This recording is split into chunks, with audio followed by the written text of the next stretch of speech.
Om Swastiastu, perkenalkan nama saya Amanda Trisliana Dwi Putri, yang merupakan dokter adaptasi dari Universitas Udayana. Pada video kali ini, saya akan menjelaskan mengenai Critical Care Unit. ICU merupakan departemen khusus rumah sakit atau fasilitas perawatan kesehatan yang menyediakan perawatan intensif pada pasien yang cedera atau sakit parah.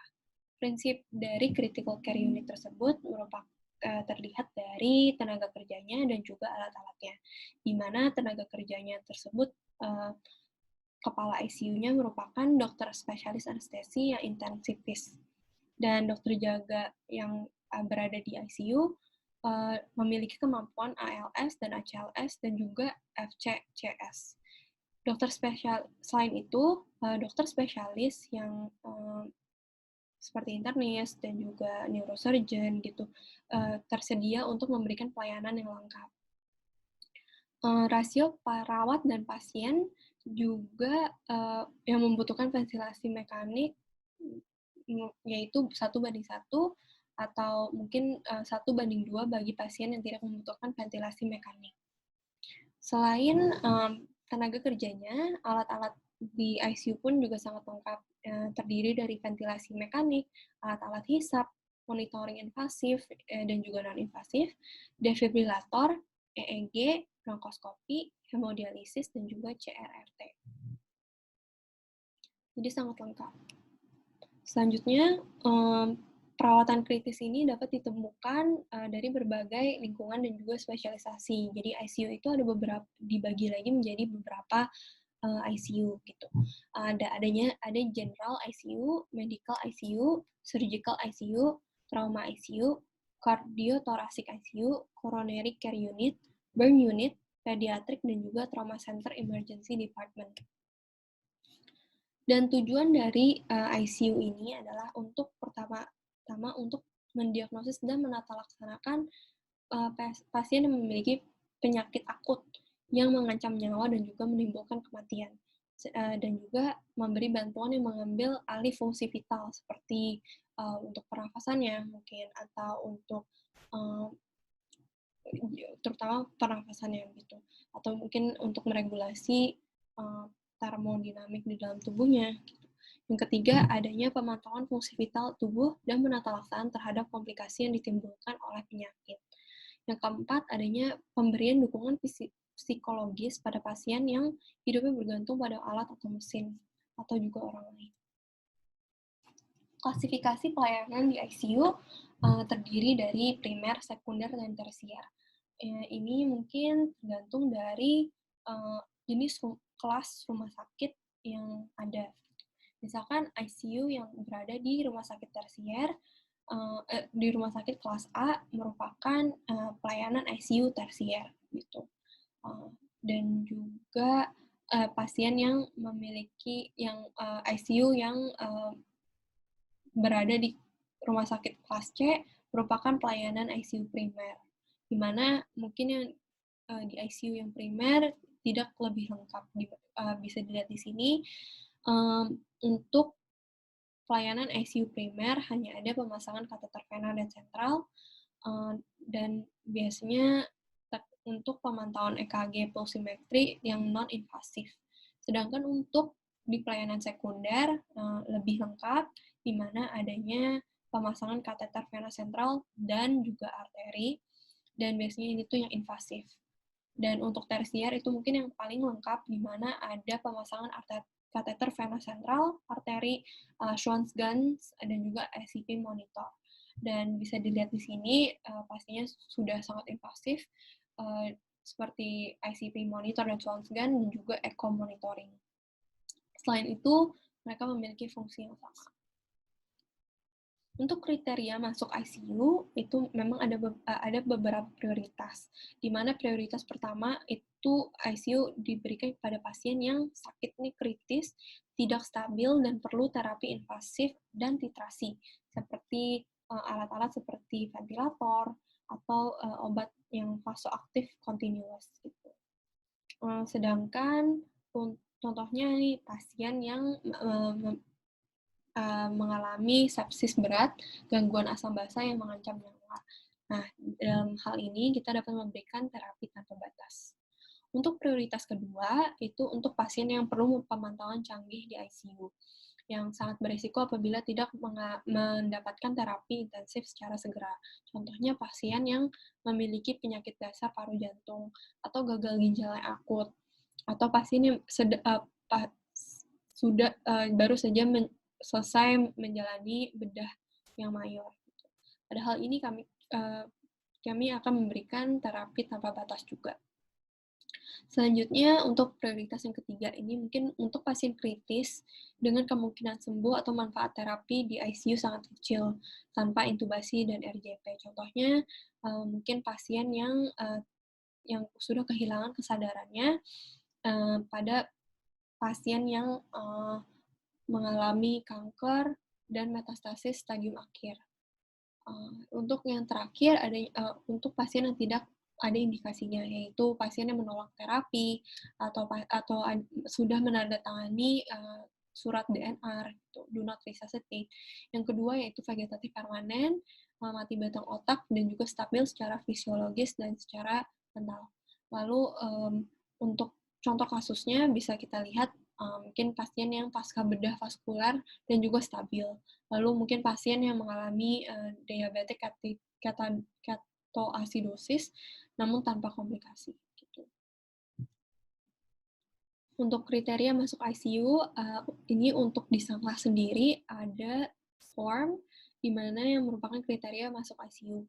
Jadi contohnya seperti nadi di bawah 40 atau lebih dari 150, pH-nya itu di bawah 7,1 dan 7, atau lebih dari 7,2. Atau ada juga yang bisa dilihat dari nilai tanda-tanda vitalnya, nilai laboratorium, nilai radiologi, EKG, dan juga pemeriksaan fisik. Dari apabila pasien ada checklist salah satu dari ini dapat dimasukkan ke dalam ICU, merupakan suatu indikasi untuk masuk ICU.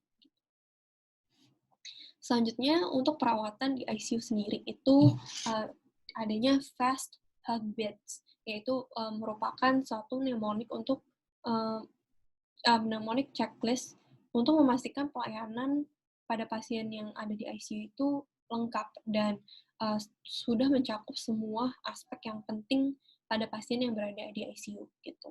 Fungsinya itu yang pertama untuk meningkatkan kualitas perawatan pasien, yang kedua meningkatkan keamanan dan kemajuran perawatan pasien, dan ketiga yaitu untuk tidak merupakan aspek umum dari pasien gitu. Jadi sudah ada mnemonicnya. Yang pertama kita mulai dari F, feeding fluid atau fluid, yaitu di mana kita harus memastikan pasien yang ada di ICU itu memiliki nutrisi dan juga cairan yang cukup. Karena malnutrisi dapat menyebabkan penurunan imunitas, sehingga akan menyebabkan infeksi dan penyembuhan luka yang buruk. Sehingga ini akan memperburuk keadaan pasien yang berada di ICU. Bisa dilihat dari tinggal jumlah waktu yang tinggal di ICU atau rumah sakit lebih lama gitu. Metode dapat diberikan nutrisi itu bisa diberikan lewat enteral atau parenteral. Di mana untuk enteral bisa diberikan oral atau enteral feeding secepatnya 24 sampai 48 jam setelah stabilisasi pasien. Dan pemberian nutrisi enteral bisa diberikan apabila pasien itu sadar, kita dapat memberikannya secara normal, atau apabila pasien tidak sadar atau mungkin dibutuhkan dalam waktu yang lama, atau pasien mungkin tidak mampu untuk menelan atau memakannya, dapat diberikan dengan tub nasogastrik begini, atau juga orogastrik yang lewat dari mulut. Untuk yang kedua, yaitu lewat parenteral, di mana kita akan memberikan nutrisi parenteral pada pasien yang tidak dapat menerima nutrisi enteral lebih dari 7 hari. Dan pemberian nutrisi parenteral dapat diberikan lewat intravena TPN yang juga tetapi ini memang beresiko untuk hiperglikemia. Ini contohnya untuk infusan yang merupakan nutrisi untuk pasien. Ini akan disambungkan ke intravena. Yang selanjutnya itu analgesia. Analgesia itu kita juga harus memastikan pasien tidak mengalami nyeri yang ekstrim dan juga menghindari pemberian analgesik terlalu banyak dan menghindari acute stress response. Sehingga apabila acute stress response ini terjadi akan meningkatkan kebutuhan oksigen dan menyebabkan yang dikarenakan oleh hipermetabolisme, sehingga terkadang dapat memperparah keadaan pasien gitu. Dan nyeri ini mungkin datang dari trauma atau penyakit yang diderita, yang kedua bekas operasi, atau yang ketiga penggunaan alat seperti endotracheal tube atau arterial tine. Yang keempat yaitu adalah prosedur saat mungkin setiap harinya akan diminta untuk balik badan atau untuk maintenance-nya itu untuk disuction atau penggantian fasa ini dapat menyebabkan nyeri, sehingga kita akan harus mengevaluasi terus apakah pasien dalam keadaan nyeri gitu. Nah, cara untuk mengevaluasinya itu bisa menggunakan visual analog scale ini atau bisa menggunakan Wong-Baker score ini. Biasanya digunakan dua ini yang paling baik gitu. Selanjutnya yaitu S, yaitu sedation. Untuk memastikan pasien itu memiliki sedasi yang cukup agar pasien itu merasa nyaman dan juga tenang. Dan untuk sedasi ini kita juga harus mengevaluasi kedalaman sedasi dengan cara GCS ini. Jadi akan meminta pasien untuk membuka matanya gitu, atau dilihat apakah pasien bisa berbicara dengan baik gitu. Dan pergerakan pasien. Dari sini kita akan menilai kesadaran pasien, lalu akan diberikan apakah pasien memiliki penurunan kesadaran gitu. Jadi kalau 13 sampai 15 itu normal atau mungkin penurunan kesadaran yang rendah. Lalu ada penurunan moderat yaitu 9 sampai 12, dan apabila sudah di bawah 8, GCS-nya itu merupakan penurunan kesadaran yang parah. Fungsi dari sedasi tersebut yaitu yang pertama untuk mengurangi agitasi pasien, membantu fungsi ventilator, lalu untuk mencegah ekstubasi atau pencabutan akses vaskular yang secara tidak sengaja. Mungkin pasien merasa agitasi dan mencabut akses vaskular. Lalu yang keempat yaitu mengontrol intracranial pressure dan mengurangi laju metabolik sehingga konsumsi oksigen itu di rendah. Selanjutnya dari FAST yaitu T, thromboembolism prophylaxis, di mana pasien yang diintubasi akan terbaring di tempat tidur yang terlalu lama akan memiliki resiko tinggi untuk thromboembolisme, sehingga kita dapat memberikan agen tromboembolisme prophylaxis di dalam 24 jam setelah masuk ICU, yaitu berikan heparin dengan dosis rendah, atau juga dapat berikan pressure stocking yang ketat, di mana akan menekan kompresi di kaki yang paling bawah paling ketat gitu, lalu semakin naik ke atas akan semakin tidak ketat, sehingga ini akan melancarkan sirkulasi pada tungkai. Gitu.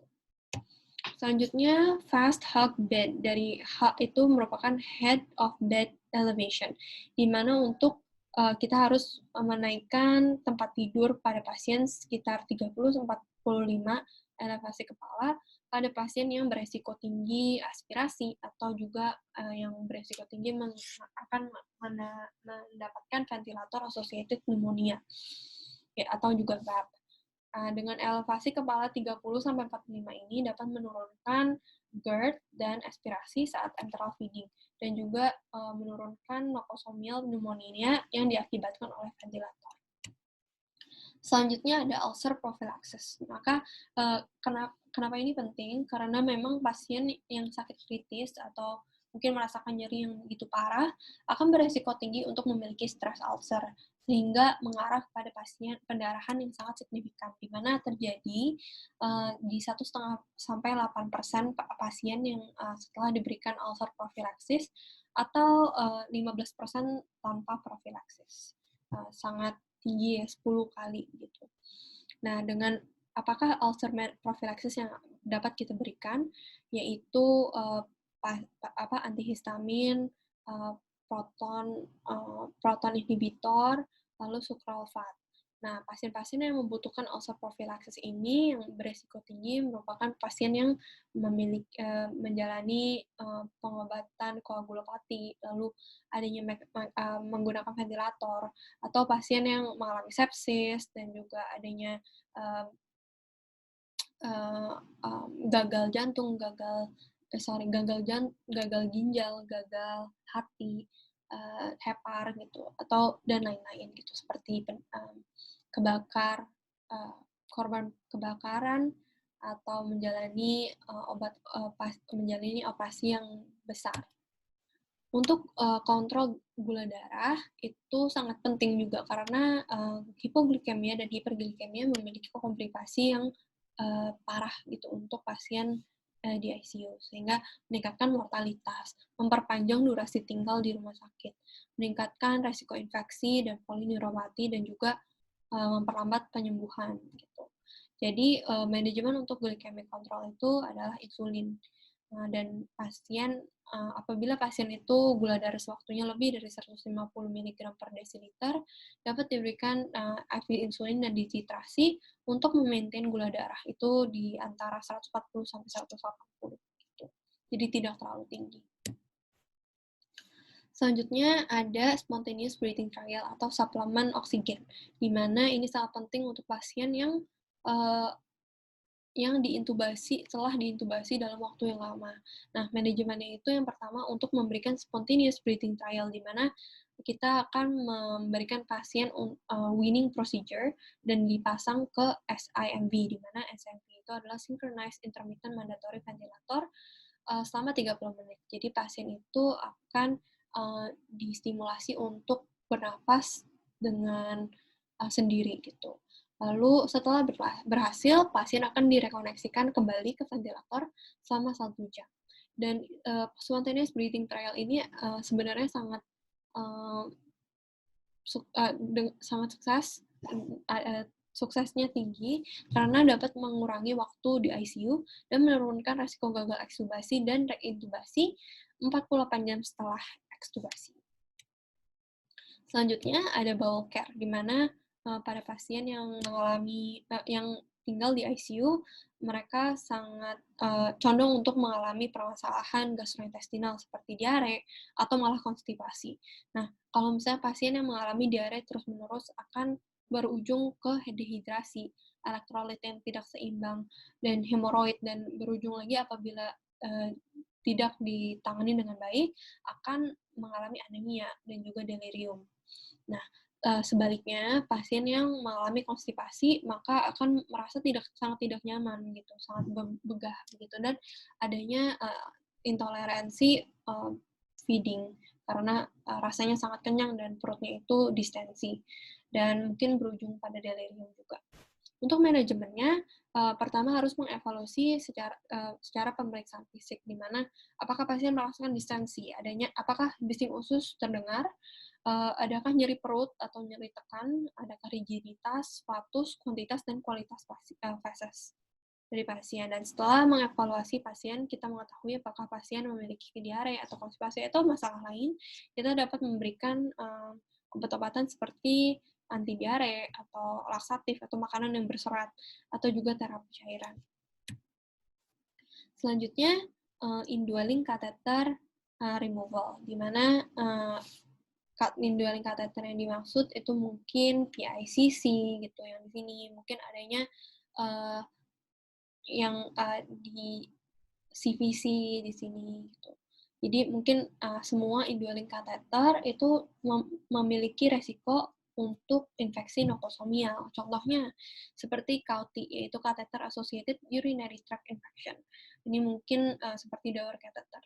Yang kedua yaitu central line associated bloodstream infection yang seperti saya sebut sebelumnya, seperti PSCC, CVC, dan lain-lain.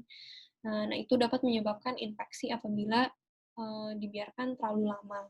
Nah, manajemen yang tepat yaitu melepaskan segala kateter secepatnya untuk mencegah infeksi nosokomial.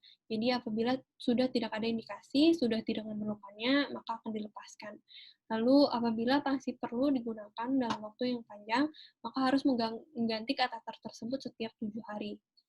Selain itu, untuk memonitoring pasien dan area pemasangan PICC ini, apakah adanya kemerahan atau bengkak di daerah insersi kateter, dan apakah pasien merasakan demam dan leukosit bertambah. Maka ini merupakan indikasi infeksi dari yang dapat disebabkan oleh enduring kateter. Poin terakhir yaitu drug de-escalation, yaitu bertujuan untuk mencegah resistensi antibiotik dan juga efek samping yang dirasakan.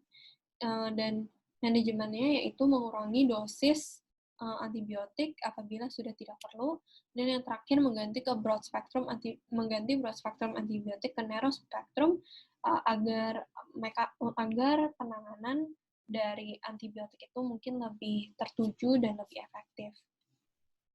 Dan terakhir yaitu adanya kriteria keluar ICU.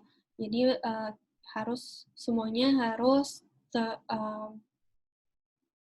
di checklist tidak untuk bisa keluar dari ICU tersebut. Dan untuk keluar dari ICU ini juga merupakan pertimbangan gabungan dari pertimbangan medis dari kepala ICU dan tim. Matur sukma, sekian presentasi mengenai critical care unit dari saya. Semoga